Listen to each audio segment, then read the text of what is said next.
Hello friends, ಇವತ್ತು ನಾವು ಅಮ್ಮ ಮಾಡ್ತಾ ಇದ್ದಂತಹ ಈ ರೀತಿ ಗಮ್ ಅನ್ನುವಂಥ ಚಿಕ್ಕಾಗಿ ಆಗುವಂಥ ಒಂದು ಸೊಪ್ಪಿನ ಸಾರು ಮಾಡೋದು ಹೇಗೆ ಅಂತ ನೋಡೋಣ.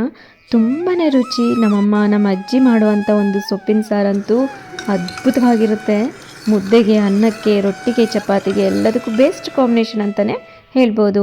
ಹಾಗಿದ್ರೆ ಬನ್ನಿ, ಇವತ್ತು ನಾವು ರುಚಿಕರವಾಗಿರುವಂಥ ಹಾಗೆ ಕಡಿಮೆ ಟೈಮಲ್ಲಿ ಮಾಡುವಂಥ ಒಂದು ಸೊಪ್ಪಿನ ಸಾರು ಮಾಡೋದು ಹೇಗೆ ಅಂತ ನೋಡೋಣ. ಹಾಗೆ ನಾವು ಸೊಪ್ಪು ಅನ್ನ ರೆಡಿ ಮಾಡ್ಕೊಂಡ್ಬಿಡ್ಬೋದು.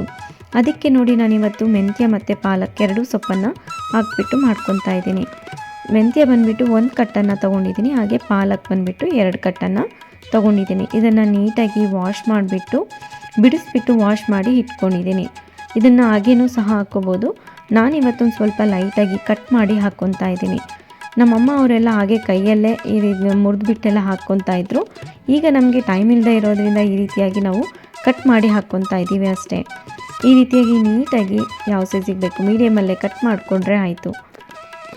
ತುಂಬ ಕ್ವಿಕ್ಕಾಗಿ ಆಗುವಂತಹ ರೆಸಿಪಿ ಅಂತಲೇ ಹೇಳ್ಬೋದು. ಆದರೆ ರುಚಿ ಮಾತ್ರ ಅದ್ಭುತವಾಗಿರುತ್ತೆ. ಅಮ್ಮನ ಕೈ ಅಡುಗೆ ತಿಂದಷ್ಟೇ ಸಮಾಧಾನ ಆಗುತ್ತೆ. ಈ ರೀತಿಯಾಗಿ ಒಂದ್ಸರಿ ಮಾಡ್ಕೊಂಡು ನೋಡಿ. ಮೆಂತ್ಯ ಮತ್ತು ಪಾಲಕ್ ಎರಡನ್ನು ಹಾಕ್ಕೊಂಡಿದ್ದೀನಿ. ನಿಮ್ಮ ಹತ್ರ ಒಂದೇ ಸೊಪ್ಪಿದ್ರೂ ಸಹ ಮಾಡ್ಕೋಬೋದು, ಅಥವಾ ಇದ್ರ ಜೊತೆಯಲ್ಲಿ ಬೇರೆ ಸೊಪ್ಪನ್ನು ಸಹ ಹಾಕ್ಕೋಬೋದು.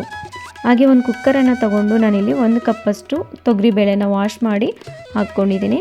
ಹಾಗೆ ನೋಡಿ, 1-2 ಟೊಮೆಟೊ ಹಾಕ್ಕೊಂಡಿದ್ದೀನಿ, 1 ಈರುಳ್ಳಿಯನ್ನು ಹಾಕ್ಕೊತಾ ಇದ್ದೀನಿ. ಹಾಗೆ 5 6 ಮೆಣಸಿನ್ಕಾಯಿನ ಹಾಕ್ಕೊತಾ ಇದ್ದೀನಿ. ನಿಮಗೆ ಹಸಿಮೆಣಸಿನ್ಕಾಯಿ ಇಷ್ಟ ಆಗಲ್ಲ ಅನ್ನೋದಾದರೆ ಸ್ಕಿಪ್ ಮಾಡಿಕೊಂಡು ಖಾರದ ಪುಡಿಯನ್ನು ಸಹ ಹಾಕ್ಕೋಬೋದು. ಹಾಗೆ ಸೊಪ್ಪನ್ನೆಲ್ಲ ಹಾಕ್ಕೊಂಡ್ಬಿಡೋಣ. ಹಾಗೆ ನೋಡಿ, ಸ್ವಲ್ಪ ಅರಿಶಿನ ಹಾಕ್ಕೊತಾ ಇದ್ದೀನಿ, ಹಾಗೆ ಜೀರಿಗೆ ಹಾಕ್ಕೊತಾ ಇದ್ದೀನಿ. ಸ್ವಲ್ಪ ಬೆಳ್ಳುಳ್ಳಿಯನ್ನು ಹಾಕ್ಕೊಂಡಿದ್ದೀನಿ. 1 ಬೆಳ್ಳುಳ್ಳಿ ಗಡ್ಡೆಯನ್ನು ಬಿಡಿಸ್ಬಿಟ್ಟು ಹಾಕ್ಕೊಂಡಿದ್ದೀನಿ. 1 ಸ್ಪೂನಷ್ಟು ಎಣ್ಣೆ ಹಾಕ್ಕೊತಾ ಇದ್ದೀನಿ. ಬೇಳೆ ಒಂದು ಸ್ವಲ್ಪ ಚೆನ್ನಾಗಿ ಬೇಯುತ್ತೆ ಅನ್ನೋದಕ್ಕೆ.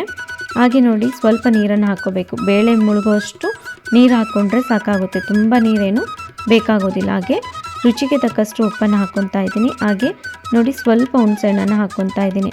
ಟೊಮೆಟೊನ ಹಾಕ್ಕೊಂಡಿರೋದ್ರಿಂದ ಸ್ವಲ್ಪ ಹುಣಸೆಹಣ್ಣಾದರೆ ಸಾಕಾಗುತ್ತೆ. ಇದನ್ನೆಲ್ಲ ನೀಟಾಗಿ ಮಿಕ್ಸ್ ಮಾಡ್ಕೊಂಡು ಒಂದ್ಸರಿ ನೋಡಿ, ಈ ರೀತಿಯಾಗಿ ನೀಟಾಗಿ ಮಿಕ್ಸ್ ಮಾಡ್ಕೊಂಬಿಡೋಣ. ಈಗ ಇದಾದಮೇಲೆ ಕ್ಯಾಪನ್ನು ಕ್ಲೋಸ್ ಮಾಡ್ಕೊಳ್ಳೋಣ. ಒಂದು ಮೀಡಿಯಮ್ ಫ್ಲೇಮಲ್ಲೇ ಇದನ್ನು ನಾವು ಇವಾಗ ಒಂದು 5-6 ವಿಸಿಲನ್ನು ಹಾಕಿಸ್ಕೊಂಡ್ರೆ ಸಾಕಾಗುತ್ತೆ. ತುಂಬ ಹೈ ಫ್ಲೇಮಲ್ಲೇನು ಇಟ್ಕೊಳ್ಳೋ ಅವಶ್ಯಕತೆ ಇಲ್ಲ. ಮೀಡಿಯಮ್ ಫ್ಲೇಮಲ್ಲೇ ಇಟ್ಬಿಟ್ಟು ಒಂದು 5-6 ವಿಸಿಲನ್ನು ಹಾಕಿಸ್ಕೊಂಡ್ರೆ ಸಾಕಾಗುತ್ತೆ.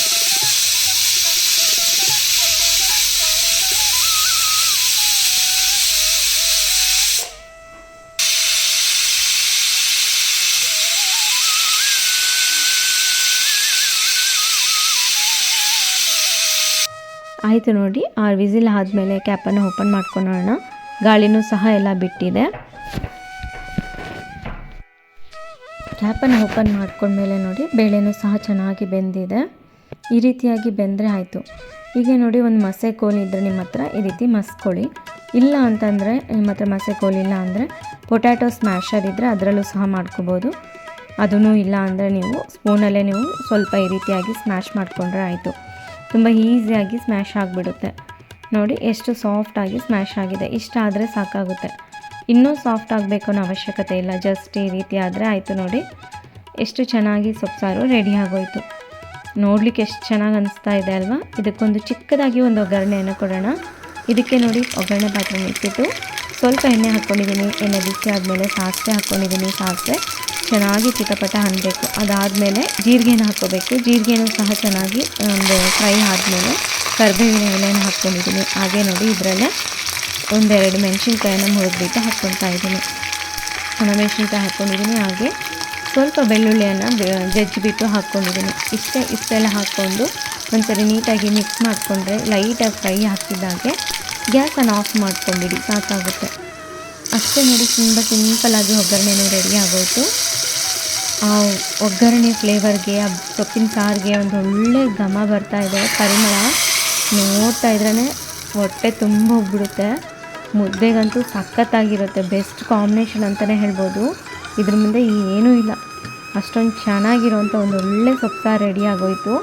ಈ ರೀತಿಯಾಗಿ ನೀವು ಮಾಡ್ಕೊಂಡು ನೋಡಿ, ತುಂಬಾ ರುಚಿಯಾಗಿರುತ್ತೆ. ಬಿಸಿ ಬಿಸಿ ಆಗಿರೋಂಥ ಅನ್ನಕ್ಕಾಗಿರ್ಬೋದು, ಮುದ್ದೆಗಾಗಿರ್ಬೋದು, ರೊಟ್ಟಿಗೆ, ಚಪಾತಿಗೆ ಎಲ್ಲದಕ್ಕೂ ಬೆಸ್ಟ್ ಕಾಂಬಿನೇಷನ್ ಅಂತಲೇ ಹೇಳ್ಬೋದು. ಕ್ವಿಕ್ಕಾಗಿ ಮಾಡ್ಕೊಂಬಿಡ್ಬೋದು. ಮನೇಲಿ ಗೆಸ್ಟ್ ಯಾರು ಬಂದರೆ ಅವ್ರ ಹತ್ರ ಮಾತಾಡ್ಕೊತ ಎಲ್ಲದನ್ನು ಹಾಕಿಬಿಟ್ಟು ಕುಕ್ಕರಲ್ಲಿ ಇಟ್ಬಿಟ್ರೆ ಆಗೋಯಿತು. ಈ ವಿಡಿಯೋ ಇಷ್ಟ ಆಗಿದೆ ಅಂದ್ಕೊಂಡಿದ್ದೀನಿ. ಇಷ್ಟ ಆಗಿದರೆ ಪ್ಲೀಸ್ ಲೈಕ್ ಮಾಡಿ, ಶೇರ್ ಮಾಡಿ. ಸಬ್ಸ್ಕ್ರೈಬ್ ಆಗದೆ ನೋಡ್ತಾ ಇದ್ದರೆ ಸಬ್ಸ್ಕ್ರೈಬ್ ಆಗಿ. ಮತ್ತೊಂದು ಒಳ್ಳೆ ವಿಡಿಯೋ ಜೊತೆಗೆ ಭೇಟಿಯಾಗೋಣ. ಧನ್ಯವಾದಗಳು.